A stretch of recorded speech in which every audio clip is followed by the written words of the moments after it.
السلام علیکم نحمده ونستعينه ونستغفره ونؤمن به ونتوكل عليه نعوذ بالله من شرور انفسنا ومن سيئات اعمالنا من يهده الله فلا مضل له ومن يضلل فلا هادي له واشهد ان لا اله الا الله وحده لا شريك له واشهد ان سيدنا ونبينا ومولانا محمدا عبده ورسوله صلی اللہ تعالی علیہ وعلى آلہ واصحابہ وسلم تسلیما کثیرا کثیرا اما بعد.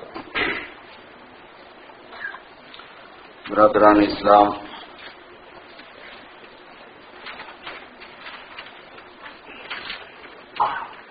آج کے اس جمعہ میں تھوڑی سی بات ہوگی، لیکن اس کے ساتھ اس مسجد کے تعمیر کے سلسلے میں جو کام ہوا تھا وہ آپ کے سامنے ہے ہی. ہر مہینہ اس کی آپ کو رپورٹ دی جا رہی ہے. اس کے ساتھ ساتھ جو کام آئندہ ہونا ہے تھوڑا سا اس کا خلاصہ آپ کو دیں گے، اور اس کے لیے چونکہ رمضان کا موقع ہے تو تھوڑا سا مالیہ سرمایہ فراہم کرنے کی کوشش کی جائے گی. تو اس کا پروگرام یہ ہے کہ 1:15 بجے سے یا 1:20 سے یا اس کے درمیان سے پلیجز دیے جائیں گے تاکہ آپ اس کو فل کریں اور دے کے. تو دینے والے بھی ساتھی ہوں گے کچھ اور لینے والے بھی ہوں گے، تو اس میں 10 منٹ کا وقت لگ جائے گا تاکہ پھر آپ کو سنتوں کا وقت بھی مل سکے. اور مقصد اصلی یہی ہے کہ تھوڑا سا مسجد کا کام ہو جائے، تعمیر ہو جائے. میں انشاءاللہ 1:15 بجے عبدالحد صاحب کو بلاؤں گا 2-3 منٹ اس کی بریف رپورٹ دینے کے لیے، جو کمیٹی کے ذمہ داروں میں سے، کیونکہ پہلے سے بات نہیں ہوئی تھی اس لیے ان کے کان پہ ڈال رہا ہوں کہ تھوڑا ذہنی طور پر تیار رہیں. رمضان کے اس مبارک مہینے میں ایک حدیث شریف میں نے آپ کو سنائی تھی حضور پاک صلی اللہ علیہ وسلم کی، جو رمضان سے متعلق آپ نے بیان فرمائی تھی. قرآن کریم میں بھی رمضان سے متعلق چند آیتیں تسلسل کے ساتھ ہیں. ایک آدھ مرتبہ ان کا ترجمہ بھی آ جانا چاہیے خلاصہ مفہوم کے ساتھ. اللہ تبارک و تعالیٰ نے ارشاد فرمایا ہے کہ اے ایمان والو، تم پر روزے فرض کیے گئے. یہ اللہ تبارک و تعالیٰ کا ایک حکم ہے جو مسلمانوں کو دیا گیا ہے، اور اسلام کے ان 5 بنیادوں میں سے ہیں جن پر اسلام کی بنیاد بتائی گئی.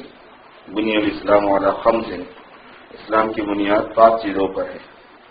ایک ہوتے ہیں ایمانیات اور ایک ہوتے ہیں اسلامیات. ایمان کا تعلق آدمی کے دل سے اور اندرون سے ہے. عقیدوں کو ایمانیات کہتے ہیں. کیا ماننا ہے؟ اللہ کو، اللہ کے فرشتوں کو، اللہ کی کتابوں کو، اللہ کے رسولوں کو، اللہ کی تقدیر کو، مرنے کے بعد دوبارہ زندہ ہونے کو، آخرت کو یعنی جنت و جہنم کو. اس بات کو ماننا یہ ایمان کہلاتا ہے. جب آدمی اس کو مان لیتا ہے تو پھر اس کو جو کرنا پڑتا ہے اس کو اسلام کہتے ہیں. جو چیز کرنی پڑتی ہے وہ اپنی زبان سے اس کا اقرار پہلا نمبر ہے. اسی وجہ سے شہادت بولتے ہیں، شہادت واللہ الہ الا اللہ. پھر نماز پڑھنی پڑتی ہے، روزہ رکھنا پڑتا ہے، زکوٰۃ دینی پڑتی ہے، حج کرنا پڑتا ہے. یہ اسلامیات کہتے ہیں. تو بنی الاسلام علی 5 اس لیے کہا جاتا ہے. بنی الایمان علی 5 بلکہ یہ 5 چیزیں نہیں سناتے، بنی الاسلام علی 5 بولتے. دونوں اسلام اور ایمان ایک دوسرے کے لیے بولے جاتے ہیں لیکن اپنے خاص مفہوم کے اعتبار سے یہ الگ الگ بھی ہیں. تو یہ اسلام کی ان 5 بنیادوں میں سے ہیں کہ مسلمان کو اپنا مسلمان ہونا ثابت کرنے کے لیے یہ 5 کام کرنے پڑتے ہیں. 5 وقت کی نماز پڑھنی پڑتی ہے، رمضان کے مبارک مہینے کے روزے رکھنے ہوتے ہیں، زکوٰۃ ادا کرنی ہوتی ہے، حج کرنا ہوتا ہے، اور اپنے آپ کو مسلمان ظاہر کرنا ہوتا ہے، شو کرنا. شہادت کا مطلب یہ ہے کہ اس میں ایزیٹیڈ نہیں ہونا، اس میں شرمانا نہیں، ضرورت پڑنے پر بتا دینا کہ ہاں میں مسلمان ہوں، اور اس کی گواہی دینا کہ اللہ کے علاوہ کوئی لائق عبادت نہیں اور محمد صلی اللہ علیہ وسلم اللہ کے رسول ہیں. تو اللہ نے فرمایا کہ یہ فرض ہے. اور پھر اس کے بعد میں یہ بھی ارشاد فرما دیا کہ یہ ایسا کوئی فرض نہیں ہے کہ جو صرف تمہیں دیا گیا ہو اور پچھلوں کو نہیں دیا گیا ہو. نہیں، یہ ایسا فرض ہے کہ پچھلوں کو بھی لاگو کیا گیا تھا. کما کتب علی الذین من قبلکم، ایسے ہی فرض ہے جیسے تم سے پہلے لوگوں پر تھا. مقدار الگ الگ ہے مگر ہے ان پر بھی، تھا ان کے اوپر بھی. لعلکم تتقون، اور یہ اس لیے ہے تاکہ شاید کہ تم متقی ہو جاؤ. شاہانہ کلام میں لفظ شاید جو ہے وہ تاکہ کے معنی میں ہی ہوتا ہے، وجہ کے معنی میں ہی آتا ہے. اس لیے ترجمہ کرتے ہیں تاکہ تمہارے اندر تقوی آ جائے. ایک ترجمہ تو اس کا یہ ہوتا ہے کہ تاکہ تم میں تقوی آ جائے کہ روزے کا روزہ بھی ہوگا، پھر دوسرے دین کے کاموں میں اور عمل کرنے میں ایک استعداد تمہارے اندر آئے گی. اس سے روزہ خود بھی مقصود ہے اور یہ دوسرے اعمال میں معین ہوگا. جب صبر آئے گا تو سب چیز سے صبر کا تعلق ہے، پورے اعمال سے صبر کا تعلق ہے، تو وہ بھی آ جائیں گے. اور بعض لوگ تتقون کا جو مفعول ہے کس سے بچو گے تو آگ بتایا گیا، لعلکم تتقون النار، تاکہ تم جہنم سے بچ جاؤ. اگر تم روزے رکھو گے، اللہ کے اس فرض کو ادا کرو گے تو جہنم سے بچو گے. اسی لیے حضور پاک صلی اللہ علیہ وسلم نے ارشاد فرمایا کہ الصوم جنہ، روزہ ڈھال ہے، جس کے پاس روزہ ہوگا وہ جہنم میں نہیں جائے گا. ڈھال کہتے ہیں اس چیز کو جس سے آدمی حملے کو روکتا ہے، تلوار کے حملے کو، بلٹ کے حملے کو، کسی بھی چیز کے حملے کو جب روکتا ہے آدمی تو اس کو ڈھال کہتے ہیں. تیر کے حملے کو جنہ اس کو کہتے ہیں. تو روزہ مسلمان کے واسطے جنہ ہے اللہ کے عذاب سے. مگر اتنی بات ہے کہ معلوم یخری کہا جب تک کہ اس میں سوراخ نہ کر لے. سوراخ کر لے گا تو اس میں سے حملہ ظاہر ہے کہ اثر کر جائے گا. اور اس کا سوراخ کیا ہوتا ہے؟ وہ یہ ہے کہ روزے کے حقوق کو ادا نہیں کرنا. روزہ بھی ہے غیبت بھی کر رہے ہیں، روزہ بھی ہے جھوٹ بھی بول رہے ہیں، روزہ بھی ہے دھوکہ بھی دے رہے ہیں، روزہ بھی ہے وعدہ خلافی بھی کر رہے ہیں، روزہ بھی ہے لڑائی جھگڑا بھی کر رہے ہیں. تو یہ تو اس کو کہتے ہیں خرق صوم، روزے کو پاڑنا ہے. یہ ایام معدودات، ایک بات فرمائی اللہ نے کہ یہ گنے ہوئے دن ہیں. آپ کے اب اپنے طور پر جیسے چاہے کرنے ویسے نہیں ہوتے. یہ مخصوص دن ہیں جو اللہ کی طرف سے متعین ہیں. اس میں جو بیمار ہے فمن کان منکم مریضا او علی سفر فعدۃ من ایام اخر، بیمار ہے یا سفر میں ہے تو وہ دوسرے دنوں میں رکھ سکتا ہے. بیماری مگر وہ ہو کہ جو آدمی کو مطمئن کرے کہ میں روزہ نہیں رکھ سکتا. بعض معمولی بیماریوں کے اوپر جو ہے نا لوگ روزہ چھوڑتے ہیں اور فدیہ دینا چاہتے ہیں. یہ بہت غلط بات ہے میرے لوگ. شوگر پیشنٹ ہیں کہتے کہ نہیں رکھ سکتے. دیکھیے ہمت کر رہے ہیں، 4 انجیکشن روزانہ لینا ہوتا ہے، لیکن اب روزے کی ہمت کی ہوئی ہے. اللہ تعالیٰ آسان فرمائے. کئی سالوں سے معاملہ تو ظاہر ہے کہ روزہ تو ہو ہی جاتا ہے، تو ہمت تھوڑی کرنی پڑتی ہے آدمی کو. اس کے بعد بھی حضور پیش آ گیا تو پھر معذور ہے، پھر اللہ کے پاس آپ کو معاف. تو یہ فرمایا کہ فمن کان جو مریض ہے وہ یا مسافر ہے. سفر کے سلسلے میں جو فقہ حنفی کی تحقیق ہے وہ یہ ہے کہ نماز جو ہے نا وہ سفر میں قصر کرنا ضروری ہے آپ کو، اگر آپ اکیلے پڑھیں گے تو، یا خود جماعت کرائیں گے آپ کو، یعنی امام آپ خود ہوں گے تو. لیکن روزہ جو ہے وہ سفر میں چھوڑنا ضروری نہیں ہے، بلکہ رکھنا افضل ہے. اجازت ہے کہ سفر سے فائدہ اٹھا کے آپ روزہ نہ رکھیں، آپ کو اجازت ہے. لیکن اگر آپ رکھنا چاہتے ہیں تو رکھنا افضل ہے، روزہ رکھنا افضل ہے. نماز میں یہ بات نہیں ہے کہ آپ کو نماز میں قصر کرنا ہے اور اجازت ہے کہ آپ 4 بھی پڑھ لیں، یہ بات نہیں ہے. اس میں قصر ہی کرنا ہے کیونکہ اس میں حکم ہے کہ یہ اللہ کا صدقہ ہے، اس کو تم قبول کرو. اور یہاں وہ بات نہیں ہے. غرض یہ ہے کہ یہ بات ارشاد فرمائی.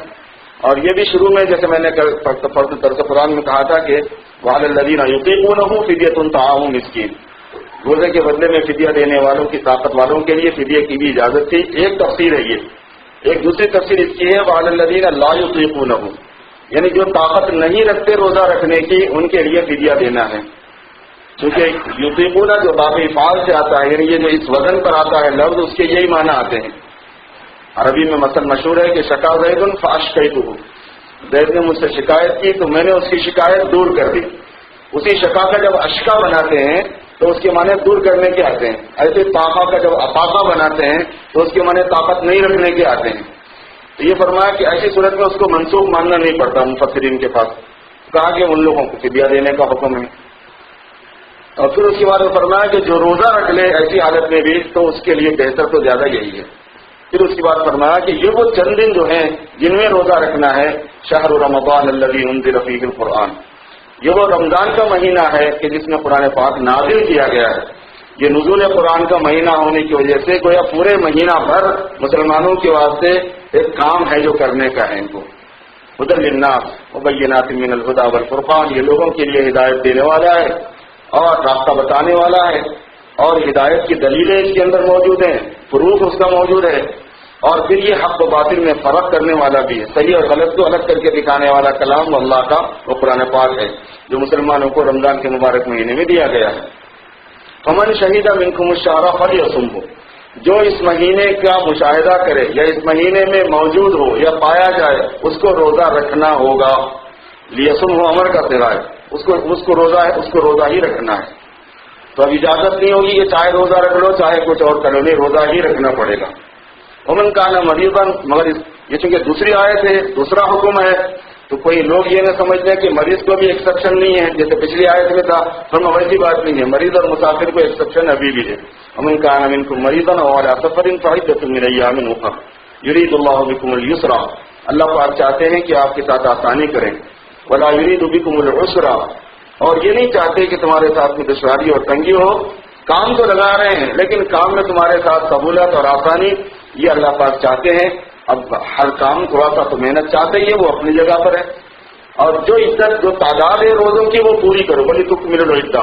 تو یہ روزے ان کی تعداد پوری کرنے میں کیئرلیس نہیں ہونے کا ہے، محتاط ہو. 29 ہو رہے ہیں تو پورے 29 ہو، اور 30 ہو رہے ہیں تو پورے 30 ہوں. 30 کو 29 نہیں کر لینا ہوشیاریاں کر کے. تو یہ فرمایا وَلِتُكْمِلُوا الْعِدَّةَ وَلِتُكَبِّرُوا اللَّهَ عَلَىٰ مَا هَدَاكُمْ وَلَعَلَّكُمْ تَشْكُرُونَ. یہ جو تم کو اللہ نے راستہ دیا ہے، رمضان بھی دیا، روزہ قرآن پاک بھی دیا، پھر روزے بھی دیے، یہ اللہ تبارک و تعالیٰ کا بہت بڑا انعام ہے تم کو کہ زندگی گزارنے کا طریقہ تمہیں ملا ہے. تو تم اس پر اللہ پاک کی تکبیر بیان کرو، اللہ کی بڑائی بیان کرو، اس کا شکریہ ادا کرو. آدھی آیتیں ہوئی ہیں یہ جو روزے سے متعلق اس موقع پر آئی ہے. آگے اور آدھی کا ترجمہ انشاءاللہ میں بعد میں کروں گا.